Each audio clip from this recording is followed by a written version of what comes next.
Welcome to our journey through history as we explore the haunting yet significant slave trade castles of Ghana. Scattered along the Ghanaian coast, these formidable structures stand as stark reminders of a dark and harrowing chapter in human history, the transatlantic slave trade. Welcome to my channel. Subscribe and be rest assured for daily impressive contents. Join me as we journey back in time, exploring the history and legacy of these UNESCO World Heritage Sites. Here, on the edge of the Atlantic Ocean, stands Cape Coast Castle, one of the largest and most notorious slave trade castles. Built by the Swedish in the 17th century, it soon fell into British hands, becoming a major hub of the transatlantic slave trade. The castle's imposing structure with whitewashed walls conceals a dark history. These dungeons, once overflowing with captured Africans, stand as silent witnesses to unimaginable cruelty.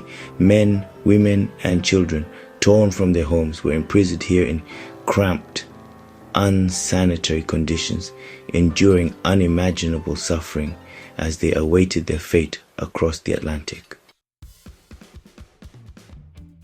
Further down the coast lies Aluminium Castle, its history even older and more complex.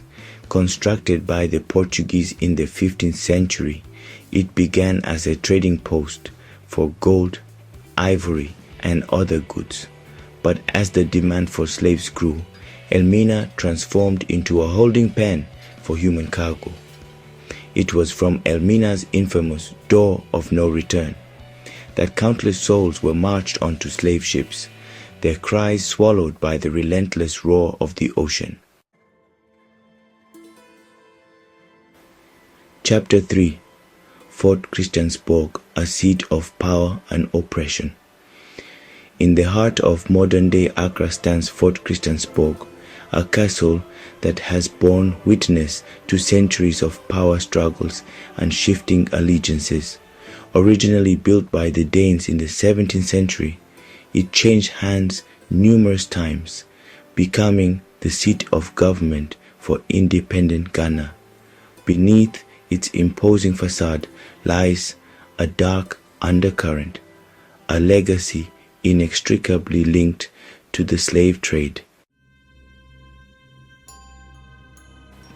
Chapter 4: Fort Metal Cross, a remote outpost of exploitation. Our journey takes us to Fort Metal Cross in the coastal town of Dix Cove. Built by the British in the 17th century, it played a role in the transatlantic slave trade. Its location made it a holding point for captives before their forced voyage. The cramped dungeons and haunting silence remind us of the human cost. Chapter 5: Fort Amsterdam, a Dutch foothold in the slave trade. Our final destination is Fort Amsterdam, perched on a hilltop overlooking Abanze. Built by the English in the 17th century, it was captured by the Dutch and became a key outpost for their slave trading operations.